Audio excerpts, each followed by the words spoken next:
thank you three for hanging in here to the bitter end to be part of the program today. We really appreciate it. But we've heard a lot of presentations today about the use of digital curriculum and content or initiatives around those in school districts. From your perspectives and your roles in your district, or the state, how do you see student instruction changing as a result of digital curriculum and content? And can you share a good example of that change in your work that you've observed? Well, I'll start off since we haven't talked yet, but in Stanley County we have, we just got into our 4th year. Next year is our replacement year, starting to recycle. We have 100% Chromebooks in grades 3 through 12. And then I just put 10 Chromebooks, touchscreen Chromebooks in the K2 classrooms this last year. And that was kind of the focus to see, what is that age group going to do, what they're going to accomplish with them. You got to have badging, logins, where's Amanda, types of things so they don't have to type in stanleycountyschools.org and things like that. What we've witnessed is a beginning of a change of pedagogy. I'm thinking that pedagogy is going to have to take, for our rural area, maybe 6 to 7 years for teachers to really grasp and really change. But now what we're seeing is the clients driving. Students are driving the teachers, pushing the teachers to change. And as far as right now, yesterday we were having a large debate over scores and whether or not we've seen sufficient rise in scores, to which my point was, give it another couple years. It really takes a long time for a lot of teachers to grasp the hold of every kid's got a device. What do I do now?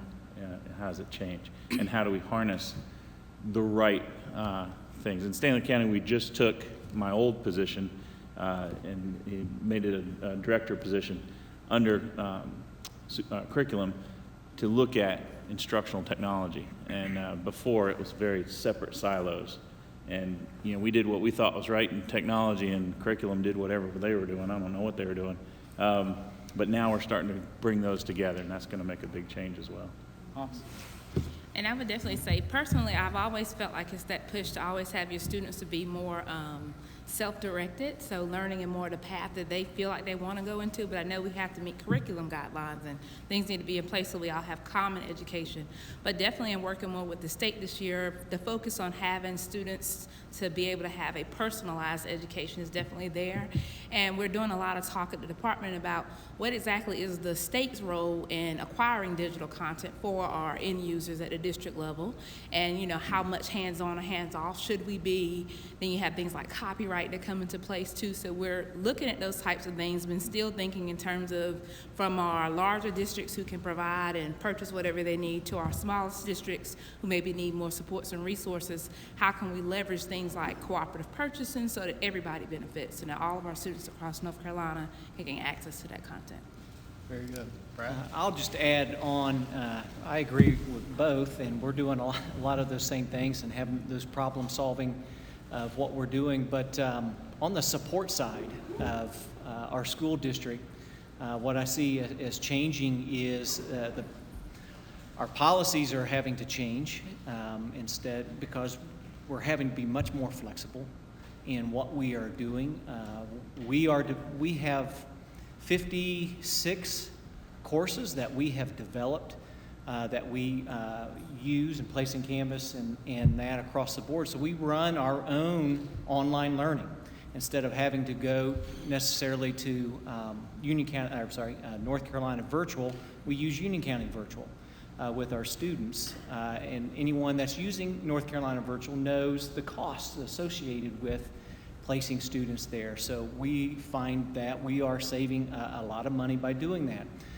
But with that becomes the flexibility in working with technology and instruction and what our Union County virtual teachers, because we actually do have live teachers that go out and visit the schools and work with the students through that platform. So the student is being visited at least once a week by a live person who can sit down with them, show them a math problem, how to solve it, and just build that relationship, because that relationship is so important. But our policies, procedures are having to change and where we're putting money, as well as what we're seeing is the speed of that change. And because you're right, the students have this at home and have it on the outside, but yet the school system is being left behind. And so we're having to play catch up. And if not, we're the educators. We should be leading the way, not the followers. And for too long, we've been the followers. And it's just good to work in a school system that understands that, is adapting to that, and have this open door policy of, all right, if it's good for students and it's good for our teachers, and it's ethical and it's moral, why not try it, see how it works? So let me follow up on that and talking about school in general. How is it evolving in your districts, or do you see different examples in the state of how school is evolving as curriculum and content become more sophisticated and intelligent? See what you see at the state first. Well, I'm new to the state of July, but fresh out of districts in the role of a principal, even down to being a classroom teacher. And I definitely would say, as we look at things like having that content available to provide children more rich experiences, we are transitioning, even with our North Carolina professional teaching standards, of how we truly see a teacher's role in the classroom. Are you there as a strong facilitator of the content? Will you allow students to go into the directions that they want to go into? Or are you the sage on the stage? And I think we're getting far away from the point where the teacher is the person that's delivering the content. And it's more, I think it's headed more down that direction of what are the students' goals and aspirations. And I think that is very important, because a lot of things that you're preparing kids for today, jobs especially, don't exist. So you really have to listen to their hopes and their dreams about what they want their world to be to kind of shape where we're going with education. And we see lots of things happening at the district level, like the access becoming one of those things where people are really saying this should be like a universal right where everybody has access to internet. And we have schools that are putting Wi-Fi on buses so that communities have access. You have students that are not going physically into a brick and mortar school anymore. Like as a senior, you just take all your classes online. And these things are preparing our kids to be successful in their future. So definitely from the state level, I've seen those things. I think I'd like to say that our classrooms are changing in that things that we've talked about today, the facilitation aspect, leaning on the technology, it has been so difficult to push in that direction.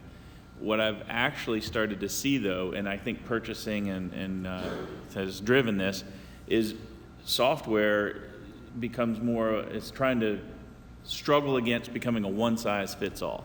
So we can't pot the money up in such little small chunks that we can buy this school this and that school that and manage all of that, although I've seen some good tools for managing that. So our district has tried to effectively, wisely purchase things on a larger scale. I'd like to see that change, because again, I don't think that model's right, because this school over there has got different needs than the one down the street because of demographics. So I would say our professional development is having to change tremendously, and how we've gone about doing professional development within Union County. We had instructional content facilitators like the curriculum coordinators, and then we had instructional technology facilitators, and they're sort of working, sometimes side by side, sometimes differently. And what we are currently in the process of doing is just creating one, because we realize that our content facilitators, or ICFs, also need to be the ITFs, and our ITFs need to be the ICFs, because there's not enough support in the schools for what the teachers are expected to do. As the digital curriculum changes and it is becoming so sophisticated, they need that extra layer of support. And so in order to make sure that all of our schools are having that level of support, we're having to combine pools of people so that they can go in and spend a lengthy amount of time in a particular school, and maybe having issues, whether that's students on grade level, proficiency scores, and using some of that software, some of that the digital content to train teachers on how to use that, and then to go in and say, okay, what are we doing with our data? How does that apply to the digital content? And are we seeing results? If we're not, then we need to step back reassess, retrain our teachers. And you also heard today about our classrooms of tomorrow.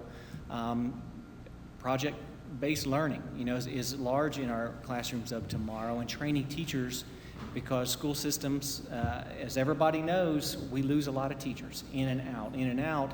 And so we're having to do a lot of retraining, and so we don't want our students to suffer, so we're trying to do a lot of that over the summer and at all times. So we're spending a lot more money on professional development to try and keep up with the changing times, changing content, digital content. So a couple of times now, all three of you have mentioned restructuring of roles in one way or another. So talk to me about how your district or at the state level, you're working to organize as an organization to support, this change in education. What are the roles that are combining or going away or being invented? Well, in Stanley County, we had a new school board elected, and they thought that their statements in election time were that all the county office folks were overpaid and not needed. So we're trying to figure out how to do more with less people, and combining of roles will be interesting as well.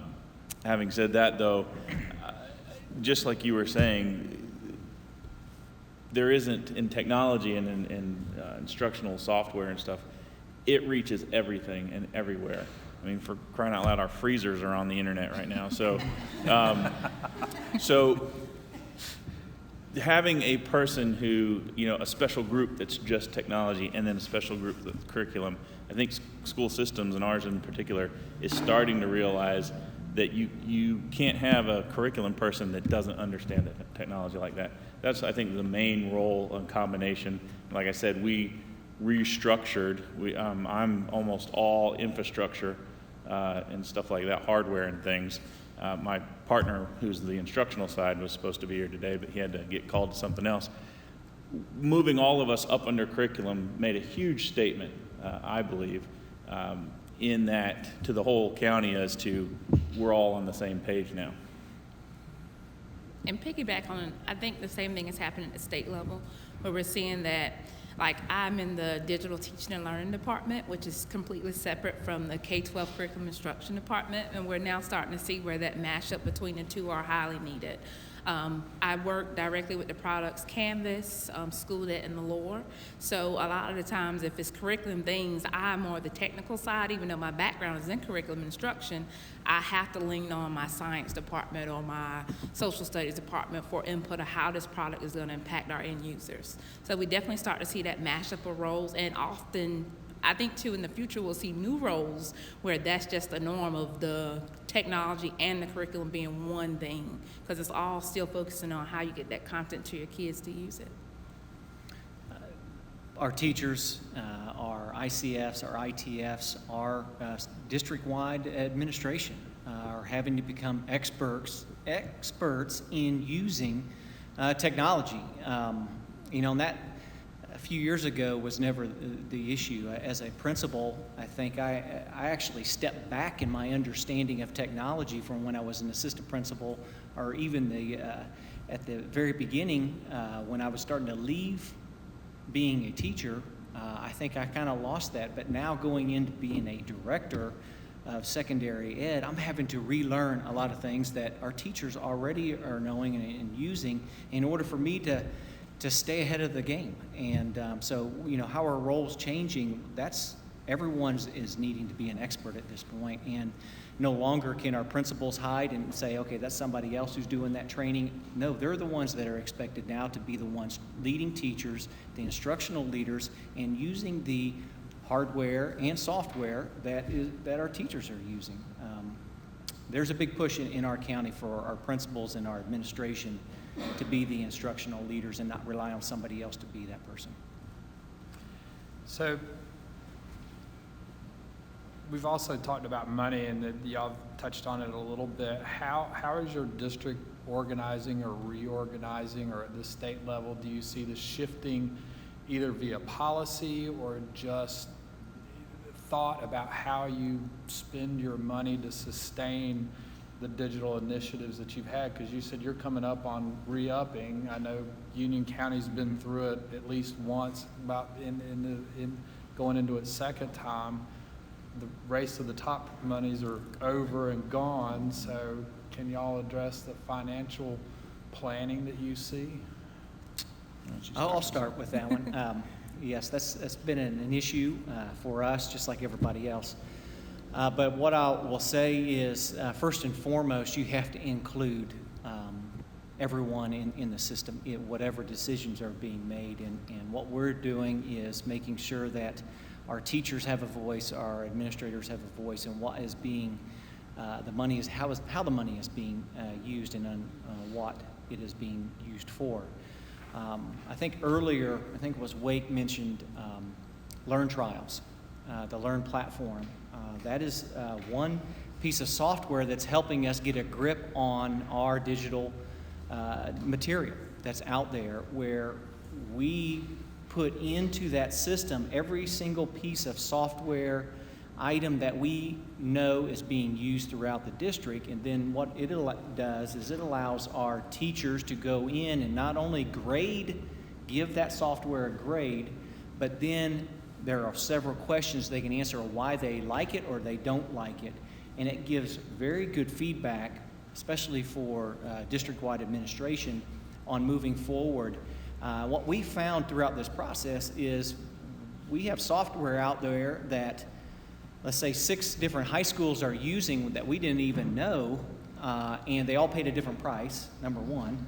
And what we can do at the district office, if that many high schools are using it, what can we do with that vendor to work out buying a district-wide license, and what would that do to the price? So also, what that has allowed us to do is we have the capability of now taking test data and embed into the Learn platform, and not only is that product being graded by the teacher perception-wise, what they feel is going on, and giving it a grade, but now we can track data to see whether or not that software is actually making any sense in the way of student achievement.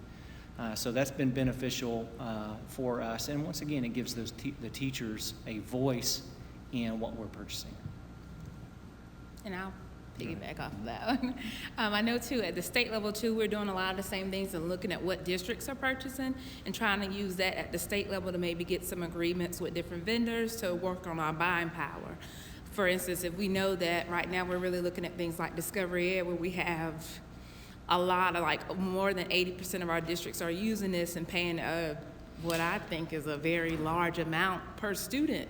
We're trying to look at, like, can we have some renegotiations with these vendors to see if we can maybe get these prices down so they're a little bit more manageable, and so that smaller districts are also able to partake in those types of things that the larger districts may have funding for. So at the state level, definitely with the Digital Learning Initiative, the cooperative purchasing power is one of their top priorities. And you've seen it if you heard in your districts about the Chromebooks that you can now purchase at the state pricing rate for it. We're really trying to go in that direction. And another add-on to that too, I think, which will come up, because right now we're thinking about how with standards realignment and things like that, and that now causes another layer into this of how do you go back and realign digital content that you have that is aligned to objectives and things. So I think futuristically, that's going to be another thing that's going to add a cost to things like this when you buy things that are standards aligned for your end users to use. That's going to be really important. I have a little different focus because I'm end user devices and freezers and stuff like that. But one thing that we tried to do to free up money is I bought refurbished laptops last year instead of MacBook Airs, or that's what they replaced. So I was a really happy guy, and everyone loved me in the elementary schools. But for me, I'm looking at longevity of equipment, especially computing devices, and I noticed that we were moving out devices that were 4 years old with an i5 processor, and nothing's wrong with them other than the fact that they just have 2 gigs of RAM. And so I'm looking and saying, well, can you extend the life of devices? We found you cannot extend the life of a Chromebook. By the time a high school kid has had that for 4 years, is not going to be kept another year. Things like that, just creative. Again, we talked about budget moving and looking for where that textbook money has gone. And in Stanley, we did a vendor fair. I think Hope Mifflin was there, where the teachers came in and saw the products and then gave input, and then we purchased selectively on that. And then, like you guys are doing, is analyzing how the usage is and then looking for that positive effect. Okay. So I'll ask one last question, then I'll open it up to the floor. What's hot in your district? What are teachers or administrators clamoring for? And then what's not so much? Maybe what's something that just everybody had to have a long time, even a year or two ago, but they're not, and it was purchased, but they're not using it, or ended up being a bad investment. For us, software-wise, there is not a specific clamor for any one thing. It's very well dispersed amongst lots of things other than we just need something. Hardware-wise, it's projectors, and so my thought, we put these touch screens with the elementary teachers. What's the future of touch in the classroom? And so one thing I was talking about or thinking about today from you vendors is how does your products then start to go into a world that's going to become much more touch-oriented and things like that. We're looking at touch screens for high school Chromebooks next year, and a classroom. I envision a classroom where the teacher's walking around and casting their touch screen to the projection, and any kid can be the one that's projected. How does that change how instruction happens within the classroom? I'll take it. Yeah, go for sure. it. Mentioned earlier, our classrooms of tomorrow are definitely a hot ticket item in our district. Schools want them.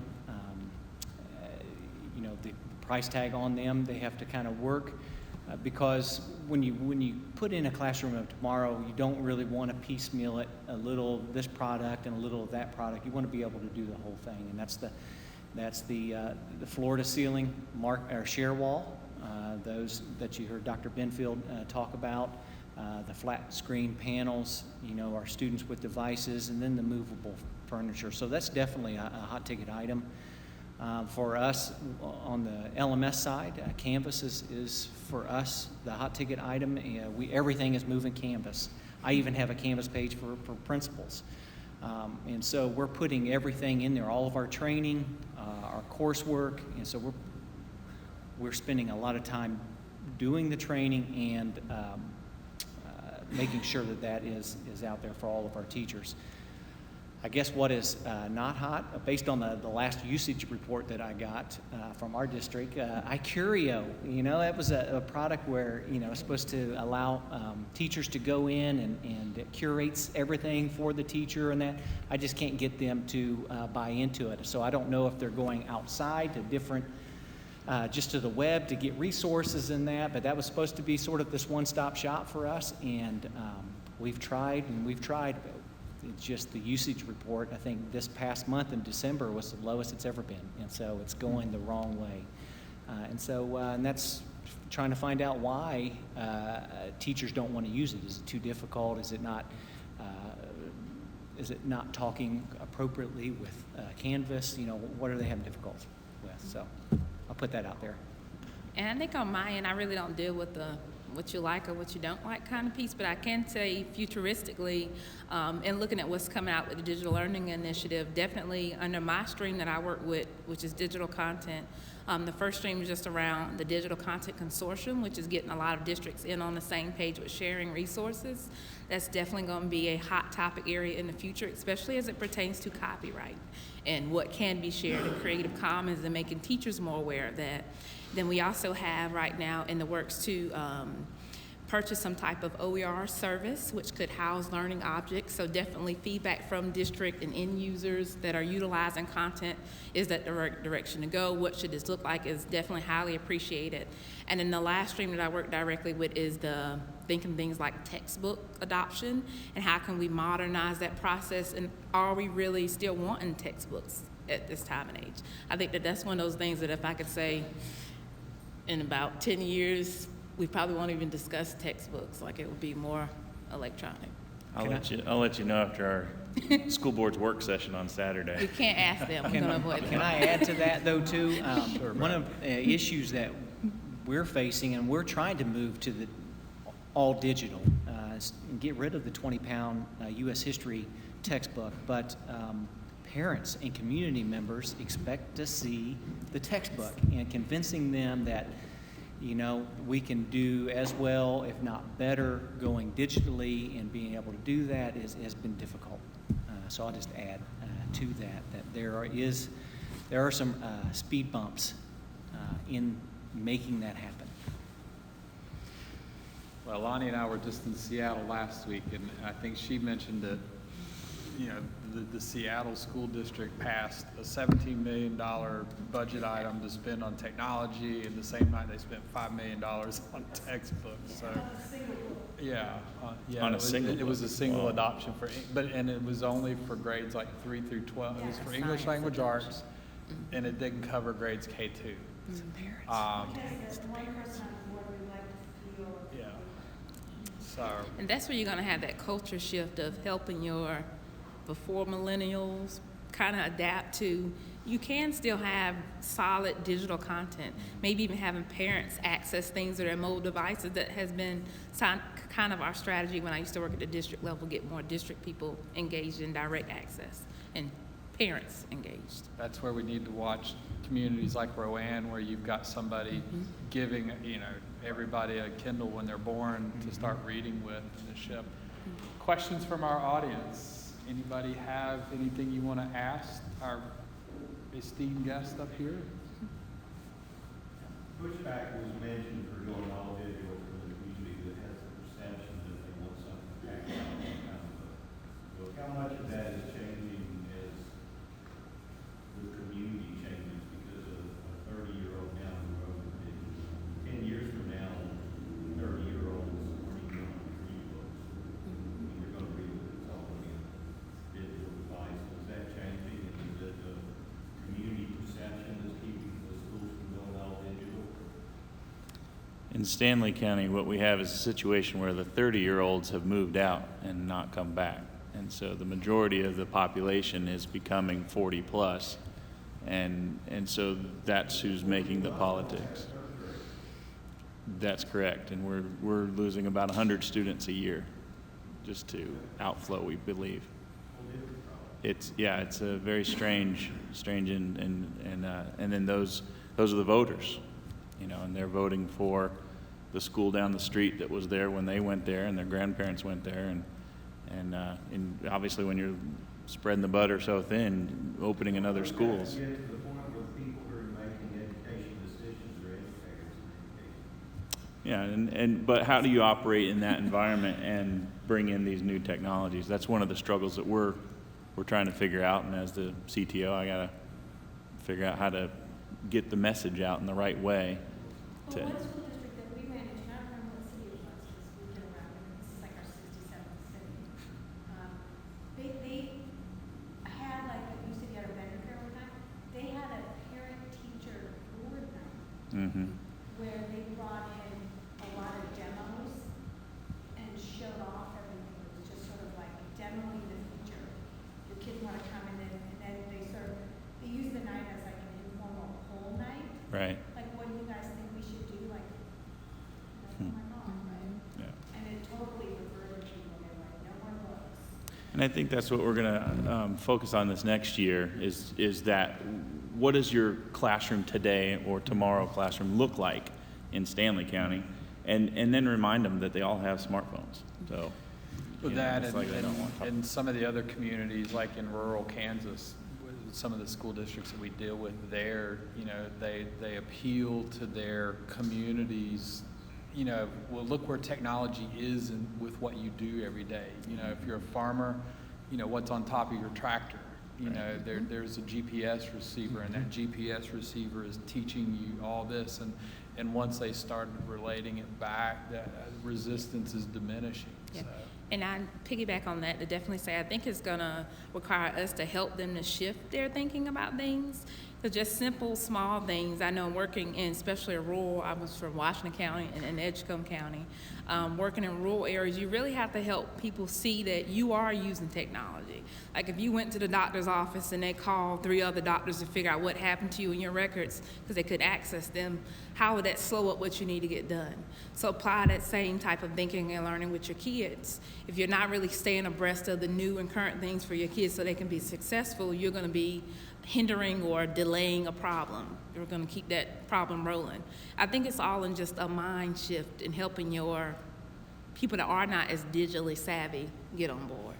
All right, and that's for us, I think, educating our board members about what's happening in our classrooms and with our students, so that when the community comes to them and says, where are all the textbooks, what's going on in our district, that they can say, hey, have you thought about stopping in over at Weddington High School and see what's going on with in their science, their biology, which they don't have a textbook. It's gone all digital, and look at the labs and stuff that the students are doing. So it's those type of communication and education that I think is going to really be key over the next several years as we move to that digital platform and away from textbooks. I think we go faster. We had somebody in New York City tell us that they've got kids arriving in middle school that have never seen a book. Like Yeah. literally, they're coming from families where books aren't taught. They're just all digital. So you started us off with talking about, in your opening remarks, I believe, how education is becoming more competitive. And so what I just heard us all say is we need to learn how to market ourselves competitively to the populace. And you do also have that push right now, which will help to level some of the playing field that you see in the digital divide, to actually have with the digital learning initiative, the infrastructure to support being able to utilize technology all over North Carolina. I think at the end of this year, the end of 2017, all of the classrooms and buildings should be able to be wired for high-speed internet. I can't remember the exact date, but things like that will start to bring about that more level playing field. If we do have access at least, but now let's get some high-quality access and devices to get us to content. I think that's what you were saying, that And they'll I'll- pay for access. Yeah, and I'll just say this, I was listening to the State Board of Education meeting because your department was presenting earlier this month, and the one statistic that got shared out with me was impressive, that the amount of bandwidth being consumed by K-12 in the state of North Carolina in the last 12 months has doubled. They consume twice the amount of bandwidth that the public university system consumes in the state. So it is growing, and impressively so. Any other questions? Just a comment, piggyback on Mr. Smith's comment. Branding what you're doing, I go all across the United States, I can see it in a lot of different areas. And branding the classroom for tomorrow, branding the ecosystem, branding these things is so impactful for the story to go deeper and wider, quicker. And it's amazing where I can be at in Seattle or LA, and I hear that story. Yeah. And you say, I know very well already. So I just think branding is a great thing for school districts to latch on. Anybody else? Awesome. Well, thank you, three. We Thank you. appreciate it, Ben, Unisha, and Brad. Thank you.